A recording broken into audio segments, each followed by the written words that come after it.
ગુજરાતમાં છેલ્લા કેટલાય સમયથી ખેડૂતો અદાણીની સામે એક લડાઈ લડી રહ્યા છે। આખી જો વાત કરવામાં આવે તો અદાણી પાવર દ્વારા હાલ આખા ગુજરાતમાં હાઈ ટેન્શન લાઇન નાખવામાં આવી રહી છે અને આ તમામ બાબતોની સામે હવે ક્યાંક ને ક્યાંક જિગ્નેશ મેવાણીએ પણ અદાણીની સામે એક નવો સવાલ ઊભો કર્યો છે। શું છે સમગ્ર મામલો વિગતે ચર્ચા કરીશું। નમસ્કાર, હું છું ઉજ્જવલ અને આપ જોઈ રહ્યા છો નિર્ભય ન્યૂઝ। આમ તો હાલ જો જોવા જઈએ તો આખા ગુજરાતમાં ક્યાંક ને ક્યાંક એક વાત ચાલી રહી છે અને અદાણીની એક કંપની છે પાવર ગ્રીડ, એની સામે ખેડૂતોમાં ભારે રોષ જોવા મળી રહ્યો છે। આ રોષ એટલા માટે જોવા મળી રહ્યો છે કારણ કે હાલ આખા ગુજરાતમાં એક હાઈ ટેન્શન લાઇન નાખવામાં આવી રહી છે અને આ હાઈ ટેન્શન લાઇન જે વિસ્તારમાંથી પસાર થાય છે ત્યાં ખેડૂતોના ખેતરોમાં વીજ પોલ પણ નાખવામાં આવી રહ્યા છે। પરંતુ આ તમામ ચર્ચાઓની વચ્ચે હવે અદાણીની સામે જિગ્નેશ મેવાણી એક નવા મુદ્દાની સાથે મેદાને આવ્યા છે। સૌપ્રથમ સમગ્ર બાબતે જિગ્નેશ મેવાણી દ્વારા શું કહેવામાં આવ્યું એ સાંભળી લઈએ। મિત્રો, આ અદાણીએ ગુજરાતના ગૌચરો, ગુજરાતના સંસાધનો અને ભારત ભૂમિને ભયંકર લૂંટી છે। આ દેશના પૂંજીપતિ ઉદ્યોગપતિઓએ રસાતાળ વાળવામાં કશું જ બાકી રાખ્યું નથી। 14 મહિના પહેલા બનાવટી દસ્તાવેજોના આધારે અમેરિકાના નાગરિકો પાસેથી બોન્ડ સ્વરૂપે કરોડો રૂપિયાની ઉઘરાણી કરવાના એક બ્રાઇબરીના ફ્રોડના 420ના કેસમાં અદાણીની સામે ત્યાં ગુનો દાખલ થયો અને ત્યાંની સરકારે પ્રાઇમા ફેસી પ્રથમદર્શી પુરાવાના આધારે ભારત સરકારને કીધું કે આ માણસને સમન્સ ઇસ્યુ કરો, છતાં ચાપલુસી કરવામાં એક્સપર્ટ નરેન્દ્ર મોદીની ભાજપ સરકાર આ ગૌતમ અદાણીને હજી સુધી એક સમન્સ પાઠવી શકતી નથી। એક સામાન્ય 2% ટપોરીઓની સામે વરઘોડો કાઢે છે જાણે મોટી ધાડ મારી હોય, પણ આટલો મોટો પૂંજીપતિ જેની સામે 24,000 કરોડના કૌભાંડનો અમેરિકાની સરકારમાં, અમેરિકાની કોર્ટમાં આરોપ છે, એને 14 મહિનાથી સમન્સ પાઠવી શકતી નથી।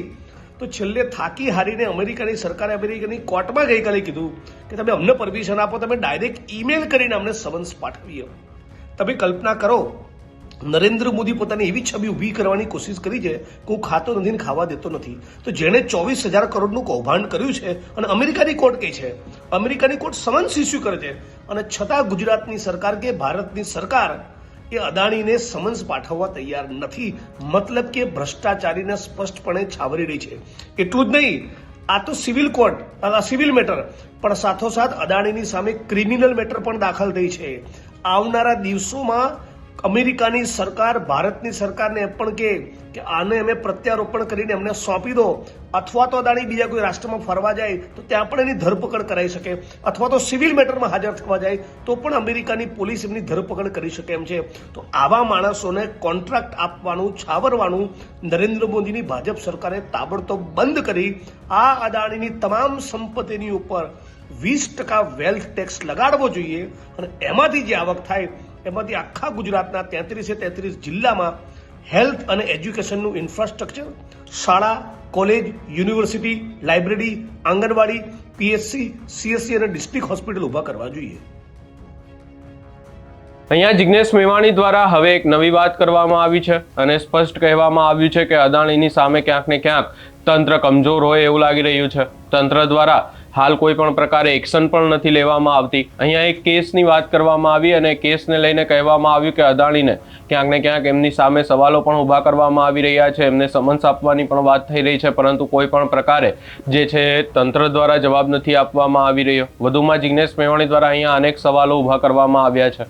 એના વિપરીત પણ જો બીજી વાત કરવામાં આવે તો અદાણીની સામે હાલ ગુજરાતમાં પણ આક્રોશ છે અને ગુજરાતનો આક્રોશ ખેડૂતોનો આક્રોશ છે, કારણ કે જે વાત કરવામાં આવી એમ હાઈ ટેન્શન લાઇન નાખવામાં આવી રહી છે અને આ હાઈ ટેન્શન લાઇન નાખવામાં પણ ક્યાંક ને ક્યાંક ખેડૂતોની સામે તંત્ર પડ્યું છે। તંત્રના જોરે ક્યાંક ને ક્યાંક કંપનીના લોકો ખેતરોમાં પહોંચી રહ્યા છે, ખેડૂતોની અટકાયત પણ કરવામાં આવી રહી છે।